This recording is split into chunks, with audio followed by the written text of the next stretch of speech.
दुसऱ्याला म्हणतो पास करायचा का, दुसरा म्हणतो 5 मिनिटांनी आणि 5 मिनिटांनी.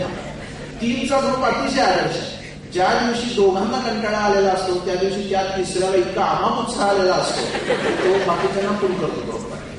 जिमला जाणारे असतात स्टुडंट माझ्याकडे येतात की आम्हाला हेल्थच्या पण काही टिप्स द्या. हे 3च्या ग्रुपने जिमला जायचं कारण दोघं जण कंटाळा त्या दिवशी त्या तिसऱ्याला इतका उत्साह असतो की तो खालनं हाका मारतो आणि शेवटी घरचेच म्हणतात जा बाबा तू किती वेळेस हाका मारतोय, शेजारी पाजारी ओरडतील आणि मग तो हाका मारतोय म्हणून काय विना परंतु हे जातात काहीतरी थोडंफार पळतात, थोडंफार एक्सरसाइज करतात, अगदीच घरी वाटण्यापेक्षा थोडीफार मेहनत होते त्यांच्या.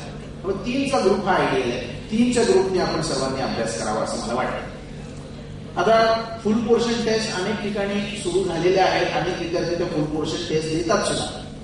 आता त्यांना आयडिया नाही की नेमकं काय टाइम टेबलने फुल पोर्शन टेस्ट द्यायच्या. तर मी जे सजेस्ट करतो ते सर्वसाधारणपणे असं असतं की गेल्या तुम्ही पहिल्यांदा केमिस्ट्रीचे सोपे 30 क्वेश्चन्स पहिल्या 20 मिनिटात सोडवावे. केमिस्ट्रीचे पहिले 30 असं नाही, सोपे 30 वाचल्यानंतर आपल्याला कळतं की न्यूमरिकल आहे का थेरॉटिकल पण नाही, रिॲक्शन आहे का आणखी काही विचारलंय आणि मग आपल्याला अंदाज येतो की हा सोपा आहे का अवघड आहे. सोपे 30 क्वेश्चन्स केमिस्ट्रीचे आधी सोडवायचे. मी मगाशी म्हटल्याप्रमाणे वाढलेली 10 मिनिटं जर सुदैवानं तुम्हा विद्यार्थ्यांना क्वेश्चन पेपर 10 मिनिटं जर आधी मिळाला, एक शक्यता अशी आहे की 10 मिनिटं आधी क्वेश्चन पेपर मिळेल तो तुम्ही वाचणं अपेक्षित आहे, मग 10 मिनिटांनंतर आन्सर पेपर मिळेल आणि मग तुम्ही लगेच गोळे करायला सुरुवात अशी एक शक्यता आहे. तसं जर झालं ना तर फारच छान. त्या 10 मिनिटांमध्ये पहिले कुठले सोडवायचे नंतर कुठले सोडवायचे त्याचा अंदाज तुम्हाला येईल. त्यामुळे केमिस्ट्रीचे पहिले सोपे 30 क्वेश्चन पहिल्या 20 मिनिटात. फिजिक्समध्ये सुद्धा तसे 20 क्वेश्चन सोपे असतात. मध्ये थेरॉटिकल असतात, इन्फॉर्मेशन बेस्ड असतात, नॉलेज बेस्ड क्वेश्चन्स असतात. नॉलेज बेस्ड आणि इन्फॉर्मेशन बेस्ड क्वेश्चनचं प्रमाण फिजिक्समध्ये साधारण 15 पर्यंत असतं आणि 5 न्यूमरिकल्स ओरली आपल्याला करता येऊ शकतात. त्यामुळे 20 फिजिक्सची न्यूमरिकल्स ही पुढच्या 10 मिनिटांमध्ये झाली पाहिजे.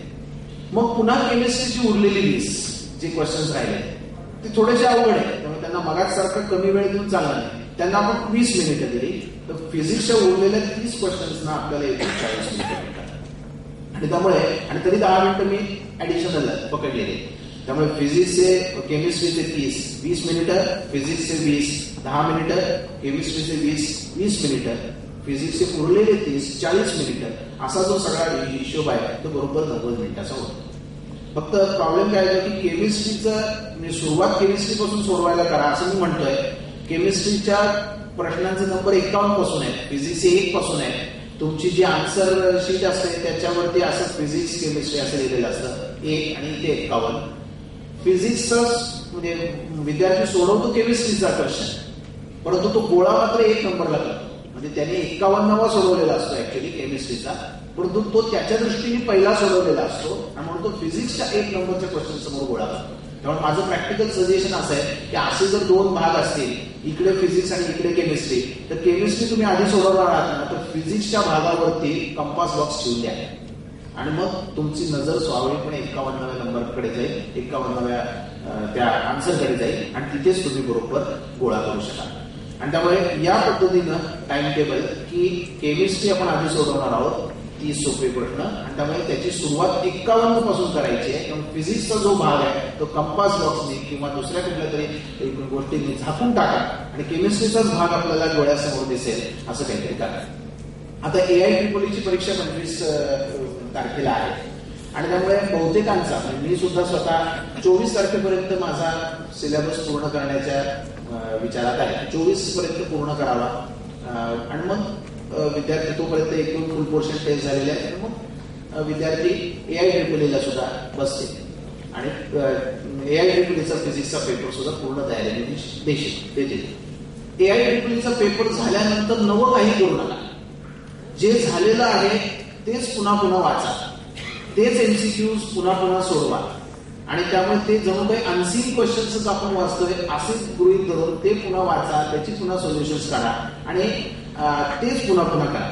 नाहीतर बऱ्याचदा काय होतं की झाल्यानंतर पेपर झाल्यानंतर विद्यार्थी येतात आणि सांगतात की सर तुम्ही आपण जे वर्गात घेतले होते त्यातले 34-35 क्वेश्चन्स आहेत आणि हे सगळ्याच ठिकाणी हेच दृश्य आहे बरं का. मीच असं नाही, कुठल्याही फिजिक्स टीचरनी घेतलेले MCQs त्यांनी जे वर्षभर घेतलेले असतात, क्रॅश कोर्सला घेतलेले असतात त्यातलेच 35-36 येतात. वर्डिंग वेगळं असेल, थोडंफार फिगर्स वेगळे असतील, परंतु तो टोटली अनसीन क्वेश्चन वाटत नाही विद्यार्थ्याला. असे 34-35 येतात. तुम्ही कल्पना करा की असे जर सीन किंवा जे पाहिलेले आहेत, सोडवलेले आहेत, असे जर 34-35 प्रश्न येणार असतील 50 पैकी आणि ते जर तुमचे 17 मिनिटात सोडून झाले तर स्वाभाविकपणे ते 17 मिनिटात सोडून झाले तर 15-16 जे अनसीन आहे त्याच्याकरता तुम्हाला 33 मिनिटं मिळणार आहे. म्हणजे 15-16 क्वेश्चनला प्रत्येकी 2 मिनिटं मिळणार आहेत तुम्हाला अनसीन क्वेश्चनसाठी. पण यासाठी सीन क्वेश्चन्स इतके तयार पाहिजेत की त्यातला कुठलाही प्रश्न विचारला तरी पटकन तुम्हाला त्याचं उत्तर लिहिता आलं पाहिजे. आणि त्यामुळे AIEEEच्या परीक्षेनंतर सीईटीचे MCQ नवे उघडे सोडवू नका. जे झालेलेच आहेत तेच परत परत आपण सर्वांनी करा. या पुढच्या काळामध्ये बाहेरचं काही खाऊ नका, किंवा खायचंच असेल तर मी मागच्या कार्यक्रमात सांगितलं होतं की येत्या 4-5 दिवसातच खाऊन घ्या. काय पाणीपुरी खायची, रस प्यायचा आहे, टेम्पटिंग गोष्टी येत्या सगळ्या, तर आत्ताच खाऊन घ्या. खाऊ नका म्हटलं की खावंसं वाटतं या की उघड आहे. बिस्किट आपण हात सुद्धा लावत नाही, पण शिवरात्रीचा उपवास आहे, बिस्किट खाऊ नको असं म्हटलं की इतकं खावंसं वाटतं त्या दिवशी बिस्किट विचारू नका. त्यामुळे खाऊ नका म्हणलं की खावंसं वाटणारे मला माहिती आहे. त्यामुळे येत्या 2-3 दिवसात खाऊन घ्या असं मी म्हणेन. येत्या 2-3 दिवसात काय बटाटे वडा खायचा आहे, पाणीपुरी खायचे, भेळ खायचे, जे काही करायचंय ते खाऊन घ्या.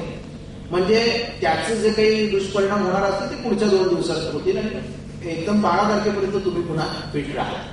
रात्री जागून अभ्यास करू नका मुद्दाम. म्हणजे करायची सवय असेल तर करा. तेव्हा आत्ताच तुमचं टाइम टेबल बदलू नका. तुमचं जे काही बायोलॉजिकल क्लॉक सेट झालेलं आहे शरीराचं ते बदलू नका. म्हणजे एखादा विद्यार्थी जर 10ला झोपत असेल तर त्यांनी विनाकारण 10च्या नंतर जाण्यात अर्थ नाही, त्यांनी 10ला झोपावं. आता काय होतं, दुर्दैवाने विद्यार्थी एक 10ला झोपतो आणि दुसरा त्याला खोटंच सांगतो की मी काल रात्री 12पर्यंत अभ्यास केला.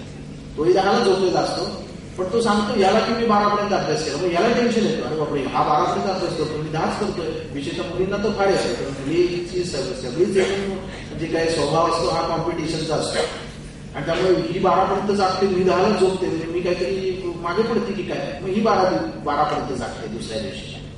तर असं करू नका. आपलं जे काही बायोलॉजिकल क्लॉक आहे ना ते डिस्टर्ब करू नका. त्याच बायोलॉजिकल क्लॉकच्या साहाय्याने अभ्यास करा. आदल्या दिवशी रात्रभर अभ्यास केलेला एक विद्यार्थी माझ्याकडे होता 2 वर्षापूर्वी. आदल्या दिवशी एकदम रात्रभर अभ्यास करत असतो. टेन्शन आलं म्हणा, राहायला होता मला माहिती नाही, पण दुसऱ्या दिवशी त्याला सीईटीची परीक्षा चालू असताना खूप त्रास झाला, उलट्या झाल्या, खूप डोकं दुखलं आणि त्याची जी म्हणजे परीक्षा एका अर्थानं वाया गेली. इतका चांगला विद्यार्थी म्हणजे आदल्या दिवशीपर्यंत चांगली तयारी करत होता, परंतु एक रात्र जागल्यामुळं त्याला दुसऱ्या दिवशी खूप त्रास झाला. तर असं काही करू नका. आपला मेंदू चांगला राहण्यासाठी त्याला ग्लुकोजची आवश्यकता असते. त्यामुळे आपल्या आहारामध्ये ग्लुकोजचं प्रमाण चांगलं राहील असं पहा. आणि ते त्याच्यासाठी ग्लुकोजची पावडर घ्यायची नाही आपल्याला, परंतु ग्लुकोज चांगलं राहील, आपला मेंदू थकणार नाही याची काळजी घ्या. आणि आई परीक्षेच्या वेळेला तर मी असं सजेस्ट करतो की प्रत्येकाने आपल्या बरोबर पाण्याची बाटली तर घेऊन जातातच, मिल्क चॉकलेट घेऊन जायचं बरोबर. आणि समजा असं वाटलं की आपल्या मेंदूला थकवा आलाय, आपल्याला ग्लुकोज कमी पडत आहे, तर त्या मिल्क चॉकलेटचे 2 स्क्वेअर्स खायचे आणि पाणी प्यायचं. इन्व्हिजिलेटरनी ऑब्जेक्शन घेतली तर त्याला सांगायचं की माझ्या फॅमिली डॉक्टरनी मला हे सजेस्ट केलेलं आहे की तुला जर असा त्रास झाला तर असं कर. सीईटीची परीक्षा चालू असताना चॉकलेट खाऊ नये असा नियम नाही, त्यामुळे खायला हरकत नाही. आपण आपल्या आरोग्याची काळजी घ्यायची. फिजिक्स केमिस्ट्रीचा पेपर झाल्यानंतर मॅथ्सचा पेपर दुपारी 3:30 वाजता असणार आहे. म्हणजे खूप गॅप आहे. त्या गॅपमध्ये काही सेंटर्सवरती बाहेर सोडतात, म्हणजे वर्गखोल्यांच्या बाहेर सोडतात पण प्रिमायसिसच्या बाहेर सोडत नाही. आणि काही ठिकाणी प्रिमायसिसच्या बाहेर सोडतात, आत घेत नाही, असं काहीतरी आहे. आणि त्यामुळे यासाठी आपण तयार राहायला पाहिजे की आपल्याकडं पाण्याच्या 2 बाटल्या आणि खाण्याचे पदार्थ पुरेसे आणि जे पटकन खाता येतील असे सँडविच टाईप असे पदार्थ असणं जरुरीचं आहे. त्यामुळे हे सगळं तुम्ही घेऊन जा. 12 तारखेला 1 डे मॅच आहे. त्या दिवशीचा तुमचा परफॉर्मन्स तुमचं आयुष्य डिसाईड करणार आहे. म्हणजे एखाद्या दिवशी असं ना की इतकं चांगला खेळणारा खेळाडू आहे सचिन तेंडुलकर, पण एखादा दिवस नसतो त्याचा, त्या दिवशी बॅड लक, त्या दिवशी त्याच्या हातून चूक होते आणि त्याचं शतक म्हणा किंवा त्याचं हे सगळं हुकतं. तर तसं न होण्यासाठी आपण आपल्या परीने काळजी घेऊया की आपलं आरोग्य चांगलं राहील, आपली मेंदू कार्यरत राहील, ही सगळी काळजी आपण घेऊ. आणि मग सीईटी नंतर जो रिझल्ट लागेल, सीईटी द्यायची सर्वांनी मात्र. म्हणजे आतापर्यंत ऍप्लिकेशन माइंड तुमचं कधी चेक झालेलं नाही.